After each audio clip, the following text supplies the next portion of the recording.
On est WIP Collective, un binôme d'artistes qui s'est développé il y a 5 ans à la fin de nos études. On a eu des intérêts communs pour certaines formes et enjeux conceptuels artistiques. Plus côté littéraire, Thibaut était artiste sonore.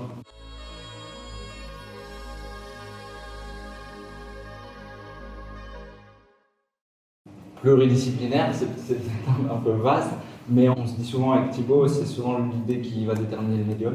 On n'a pas de médium a priori, si ce n'est le fait de se créer des bagages, des vocabulaires graphiques qui sont issus d'iconographie publique. Dans mon approche, comme je viens aussi un peu de la programmation, de la musique, de l'aspect génératif, il y a une grande dimension de l'ordre du combinatoire, et donc d'avoir en fait une panoplie de résultats qui nous permet d'avoir une certaine distance. Et moi, en aval de tout ça, une fois que Thibaut a généré des images, on s'est accordé sur les directions plastiques. Moi, j'ai un rapport peut-être un peu plus artisanal, design. C'est-à-dire que si Thibaut est un cerveau numérique, moi je suis un cerveau manuel. Il y a toujours un jeu d'action-réaction. Parfois, lui arrive avec des formes, et c'est moi qui me dis, en fait, avec ce que j'ai déjà codé ou la façon dont je génère de l'image, on pourrait complètement investir ces formes que tu viens d'explorer, ou l'inverse, comment l'autre l'intériorise, le réapproprie et le renvoie à l'autre. Et au bout d'un moment, en fait, on se dit là, on arrive à la pièce, à sa forme finale. Bien, dans notre nom, il y a WIP Collective, donc il y a toujours aussi cette notion de vouloir rechercher à ce que la pièce se dépasse et à la réinventer à travers d'autres formes au fur et à mesure des années et des productions qu'on réalise.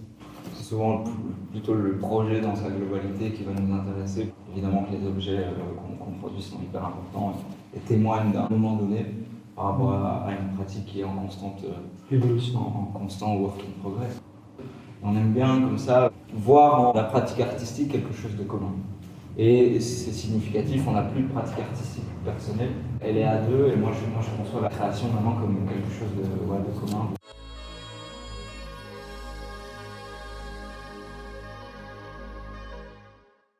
On a pour volonté de questionner qu'est-ce que sont tous ces systèmes normatifs qui ont pu être mis en place à travers, par exemple, les devises nationales, les iconographies, etc. C'est des images, des phrases qu'on cite mais qu'on ne réfléchit plus, ou qu'on a presque ingérées et qui sont devenues innées à notre identité.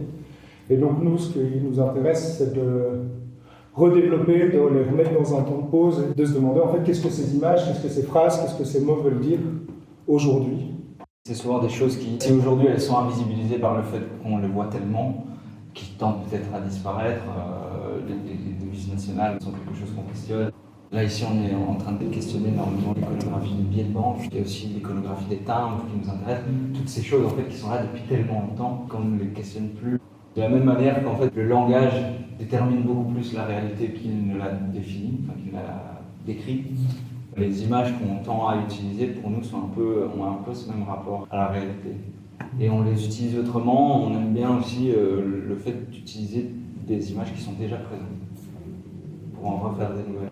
De la même façon que dans la musique, on utiliserait le sampling, il y a un peu cette notion-là de réutiliser l'image, réinventer, se la réapproprier, et peut-être raconter de nouveaux récits aussi à travers ces images.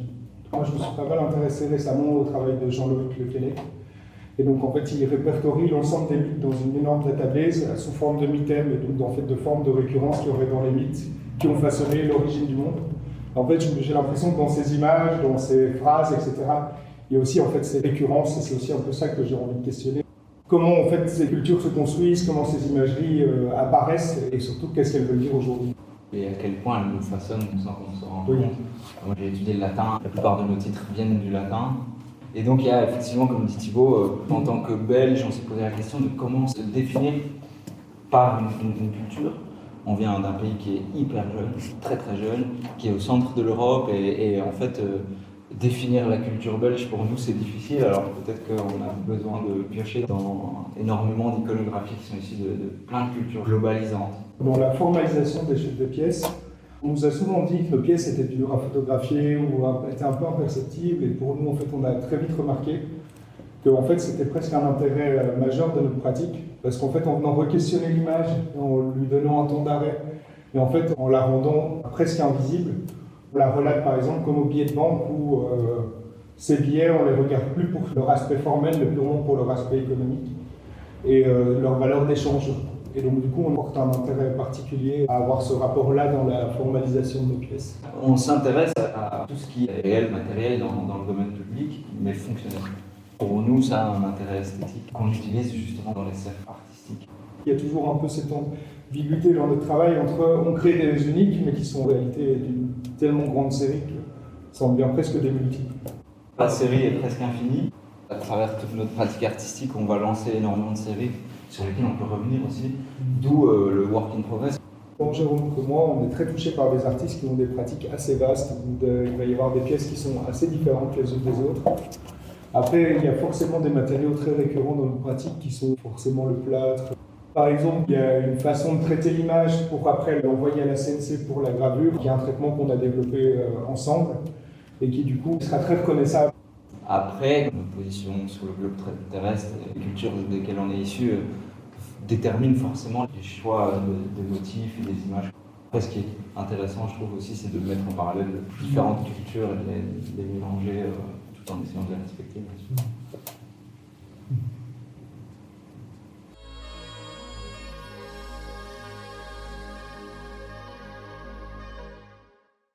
Divizoom, c'est un ensemble de sculptures gravées à la CNC où on a donné un algorithme de l'ensemble de tous les national mottos, donc les slogans nationaux, comme liberté, égalité, fraternité, l'union fait la force. On les a donné un algorithme qui les a reséquencés et remélangés pour créer des devises nationales fictives. Toutes plus absurdes que poétiques. On est tombé sur des un peu froides et un peu terrifiantes comme travail, travail, travail, ou d'autres plus poétiques comme la fin avec l'autre. Et ce qui est intéressant, c'est pour nous en tout cas de positionner le spectateur ou la spectatrice devant quelque chose qui est assez minimal, qui n'a pas une immense recherche formelle ou coloriste, juste de lire des phrases qui parfois sont sémantiquement difficiles ou incorrectes. C'est faire de l'absurde qui parle de l'absurde. Et du coup, par rapport à Divizoom, donc son terme latin, dans sa racine, il veut dire tant à rassembler que diviser en fait. La devise vient de Divizoom et diviser vient de Divizoom, forcément. Et donc du coup, il y a un peu cette ambiguïté entre la devise qui est censée fédérer, est-ce qu'en fait elle ne divise pas aussi par extension.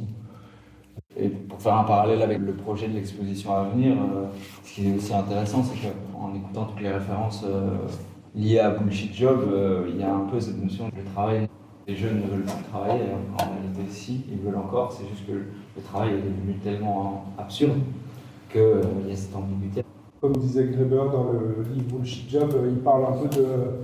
En fait, le problème, c'est pas les jeunes qui veulent plus travailler, mais c'est plus que le travail n'a plus de sens. Et en fait, c'est un peu ce qu'on vient questionner. En disant ça, il questionne aussi tout un système qui est établi. Et en fait, Divizoom, à travers ça, questionne aussi tout un système, en tout cas toutes les valeurs d'un système qui sont les valeurs nationales et qu'est-ce qu'elles veulent dire aujourd'hui. Et surtout, est-ce qu'elles font sens aujourd'hui? Pour la plupart, elles sont nées dans des contextes belliqueux. Tous les pays y sont. C'est juste qu'en fait, quand on regarde les résultats, on est super surpris. Et donc là, par exemple, typiquement, il y a un rapport au travail. On a forcément ciblé, par exemple, pour l'exposition, des devises qui sont liées au travail. On porte une attention toute particulière à répondre au mieux à ce qu'une exposition propose et à sa thématique. Le projet est né d'une simple anecdote où je débarque à l'atelier et je dis à Thibaut, ça veut dire quoi l'union fait la force en tant que Belge, dans un pays qui est quand même un des plus divisés d'Europe.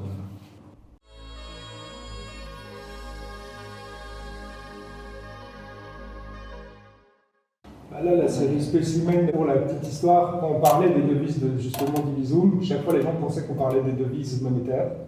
Et de là, on s'est dit, mais en fait, on pourrait les combiner aussi. Et finalement, en commençant à les collecter, on s'est rendu compte que les imageries étaient tellement folles qu'il fallait les respecter pour ce qu'elles étaient et pas spécialement les combiner les unes avec les autres. Ou du moins pas comme on le fait avec Divizoom, donc à savoir comme un tableau, quoi. Et donc, c'est de là qu'on a commencé à s'intéresser vraiment à l'ensemble des images, juste en extirper certains motifs, qui sont en fait tous les motifs hors ce numérique et économique.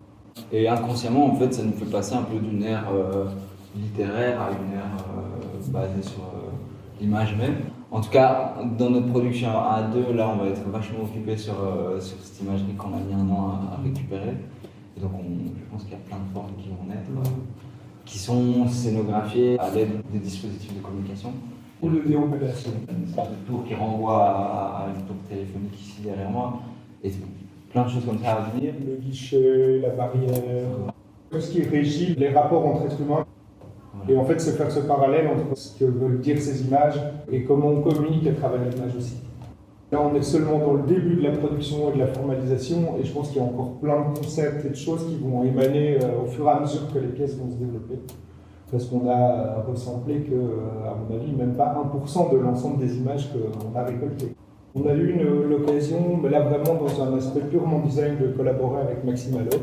On a fait les mobiliers pour les nuits de botanique qui sont toujours au botanique. Leur mobilier urbain. Et leurs poubelles, etc. Et en fait, ça a amené des enjeux qu'on n'a pas du tout dans les formes plastiques. On va dire qu'on retire une partie du conceptuel, même s'il y a déjà un concept dans le fait de faire de la forme, mais on arrive sur une partie utilitaire, solide, durable dans le temps, et du coup c'est des enjeux plastiques et qui sont aussi hyper galvanisants, stimulants et intéressants, quoi.